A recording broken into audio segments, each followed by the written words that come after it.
right, we are here live, Radio Row, Super Bowl 60, with our first guest of the week. We are actually, exactly. I'm so honored. We're here with Miss Lindsey Rhodes, former NFL Network host, current host of Summer Sports Podcast. How are you? Hi, I'm doing great. This is like one of my favorite weeks of the year. I feel like it's like a high school reunion without all of the weirdness. You know? Are you or with it in some cases? I don't know. So is this your first time in San Francisco? No. Okay. No, I've been here. I was here actually the last time the Super Bowl was here, which was Super Bowl 50. And my one predominant memory, which is such a weird memory of this, traffic. We were just talking about that. But also the halftime show. Mm-hmm. I remembered thinking it was so weird that it was light out.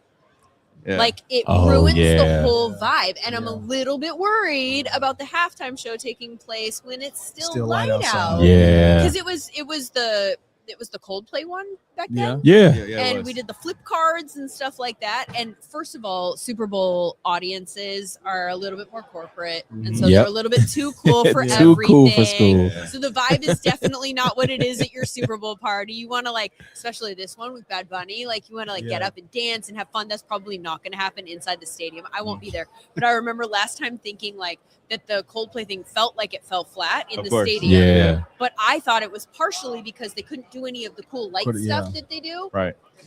Anyway. And it's the halftime show is always kind of weird too, because you think it's lame when you're there and then you don't see it on TV. It's or you think it's cool. You hitting. can't see everything. Yes, I think it's usually better on TV than it is when you're there. The only one that I think I was wrong about was the first Super Bowl I ever went to. Black Eyed Peas were the halftime show, and they are not well known for being one of the better halftime shows. But I was like, this is so fun because I was there, and you're feeling like that, euphoria from just having been there in person. Yeah, because I feel like the Black Eyed Peas one, I've completely forgotten about that one. I've wiped my memory of that one. Let's talk about the Summer Sports Podcast. So we have at Summer Sports Summer. Okay. It's I'm so bad at elevator pitching this. So it's a cool company because it has a fully fleshed out scouting arm. Okay. We have former general managers and Mike Mayock and Mike McCagnon and Phil Emery and people who have worked in personnel and scouting their whole lives, lots of them that literally do scouting, normal scouting all season long. And then we have a data arm that does the data stuff. And then we have a tech umbrella and then all of these people, including me, I get to sit there and also take part in these conversations, talk about football. And I think it's so cool to have data and old school football thoughts in the same conversation. And then we're building out some tech tools and the idea there is how do we measure things in the best way? How do we create the best metrics so that we can really get into who's good and who's not good and just cut through all of the noise? And so it's been really fun for me. We do a podcast also where we kind of put some of those conversations into this type of space. And as just a nerd who's grown up in on a more traditional sports broadcasting path and reporting, I'm always interested in finding the things that other people haven't found yet. What are the stories that we can still bring to the table that everybody doesn't know? And so it feels like an information gathering exercise for me all the time, but with access to the people who actually have the answers. And so I read a little bit up on you, and I know that you love data. Which is kind of a new thing for me, honestly, because I can't even do math. I cannot help my 6th grade husband. That would be weird. That'd be weird. Son. He's a son. Who's in the files? Me. No. God. I love that. I cannot help my 6th grade son do math. So it's funny that I work at a data company. But maybe it is good because then I can ask them questions that a normal person to help would out your ask. 6th grade son. I was thinking to help normal football fans actually make sense of the data. Yeah. But also I have asked a few homework-related questions of colleagues. So between the new school and the old school, how does the simulator go with having Sam Darnold, who's now in the Super Bowl, and with the Minnesota Vikings having their problems and firing their GM? So I think that Sam Darnold is a fascinating case and I don't know what the answer to the problem is, to be honest with you, because he's clear evidence that, one, environment matters for quarterbacks so much. Definitely. If you have a bad offensive line, if you have a bad play caller, if you have a bad head coach, if you have bad wide receivers, like there's a lot of different things that can lead to you looking bad at your job. I mean, it's true for a lot of us, right? Like if you have a terrible producer and you're on camera and like stuff's popping up on the screen, you look like a moron, right? Like, or is that just me? Popping up on the screen, is it?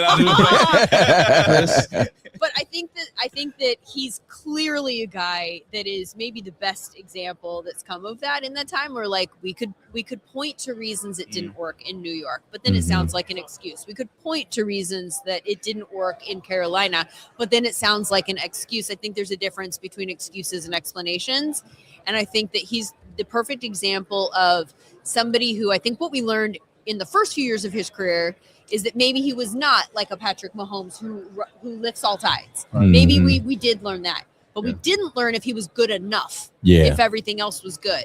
And then he got to Minnesota, and we did learn that, and he is. Yeah, definitely. Yeah. How is working at Sumer, and clearly it's a smaller company than the NFL Network. But what are some like things that just make it different than the NFL Network? Because again, the NFL Network, you're definitely dealing with data and the different technologies that the NFL tries out every year. But what makes it different at Sumer now?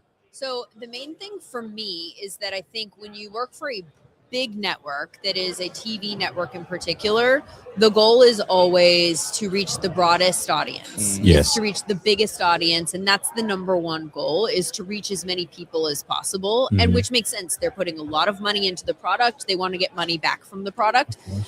I think my observation is that sometimes that leads to conversations that are a little bit more basic, because they think that if you want to have a conversation that everyone can understand, let's keep it simple. Kind of dumbing it down. Let's talk about quarterbacks all the time, right? Like there's also a component of like certain teams in certain markets that get more attention than others. But, that's true. But mostly I think it's the level of conversation. You can't really scratch like that 8 layers deep.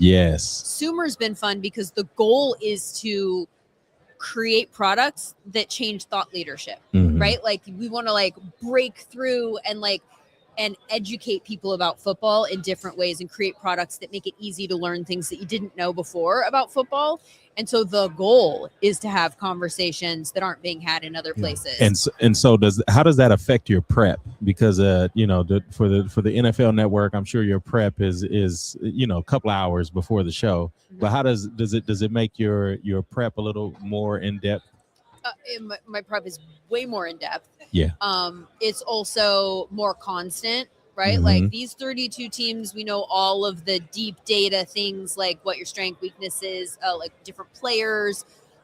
These are the conversations we're having conversations about, like big picture things, like the heavy tight end personnel usage this year feels like it's not a trend certainly, but it feels like it's an answer to an answer to an answer, right? Like it's always like what the defense does, what the offense does to counteract that.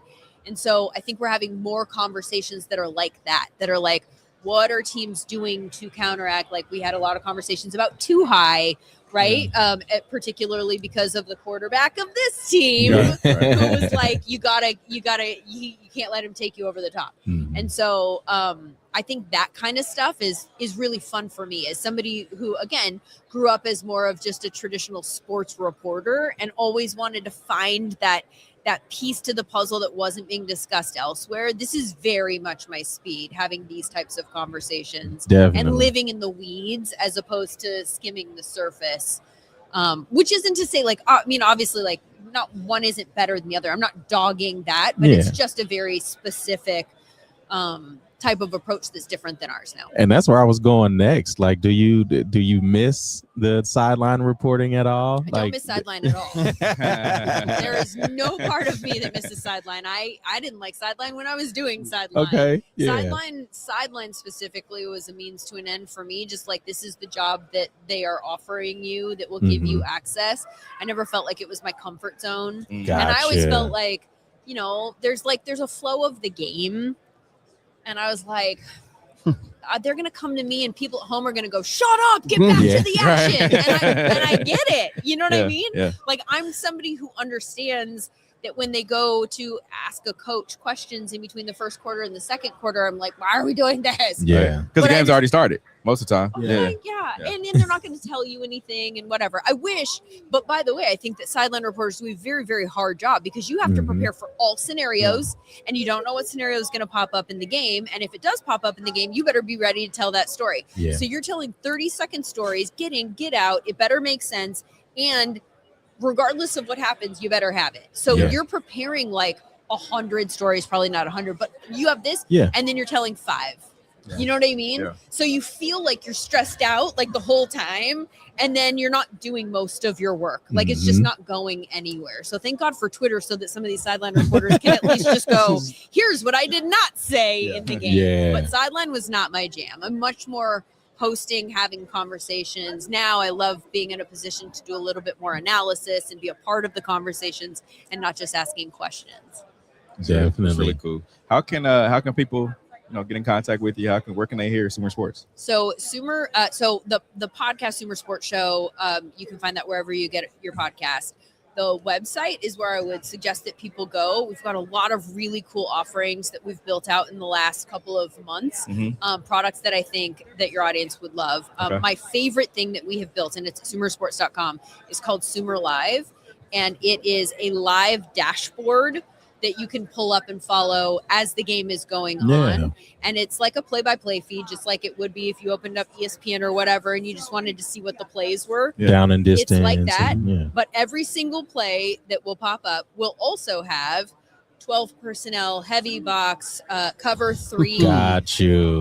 Was there motion?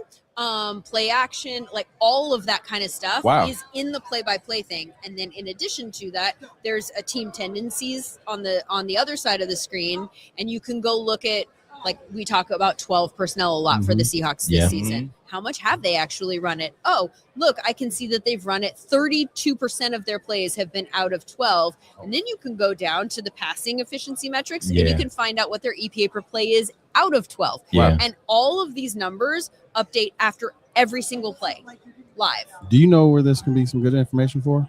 Live betting. I'm not saying that it would. I know that's a touchy subject, but that would be great when you're doing live betting to have all that information right there. You know if it's going to be a pass heavy game, if it's a defensive game, if they're running it 20 times. And there's you have a subscriber right here, right now. Individual player. You don't even need to subscribe. It's free.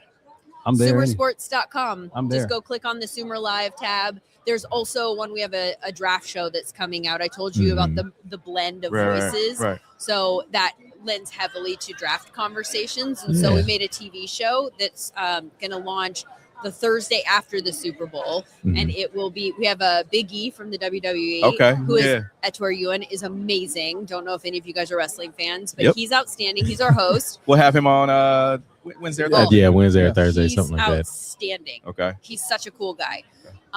So ask him when Seth Rollins is coming back, but that's a separate thing.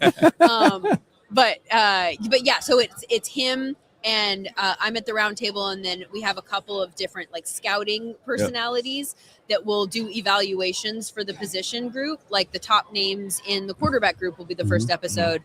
Here are the evaluations for these guys, just like they would give if they were, in a front office. Yeah. And then we have a conversation about what to make of the things that they said and when you should take a player like this and some of the conversations about positional value and stuff like that come up now. Like, do the Chiefs take a running back at number 9? No. No. Exactly. Actually, do we have time? Can I ask you guys about that? I don't know if we have a couple minutes. He's like, we do not have a couple of minutes. 2 minutes. Okay. I don't know if there's 2 minutes or the peace sign. Hey. So I am of the mind, I don't like taking running back in the first round ever because there's so many examples. Yes. There were 12 running backs in the league this year who were their team's touch leader at running back who were drafted in the 4th round or later. Yeah. Like what? That's insane. Yeah. And only 7 that were touch leaders that were first rounders. Yeah. And so I say there's a couple of anomalies. You got like Ashton, but one to think Ashton Genty, Raiders. But so here's what I say to that, because yes, Ashton's incredible. Yeah. Bijan Robinson is incredible. Mhm. Saquon is incredible. You'll notice that Saquon and CMC are both doing well on their second teams. Right. True. Because running backs just don't tilt you from a loss to a win. They just don't. And Ashton's an example of that. He was so good this year, but killed a lot how of many fantasy games teams. did they win? Bijan was so good, but like if you don't have a quarterback, it doesn't matter. Yeah. Now, this is the only team in the NFL. Well, that's not true. There are some at the bottom of the first round that I would consider it for, but like at 9, I would maybe, but I want a wide receiver so much more than I want that. Yes. Like I want that explosive playmaker at that position more than I need something coming out of the Especially when you backfield. got the Ferrari longevity. back there. And for longevity, Yeah. receivers have a longer lifeline. Look what the enemy did with DeAndre Swift this year. And What he finally with- got him to run and with inside. the other running back, the And both Kyle ran for 1,000. Monangai out of the Yes. 7th Monangai, round. I traded. yeah. I got him in free agency in my fantasy league and traded him for a Oh, first. guess who drafted him?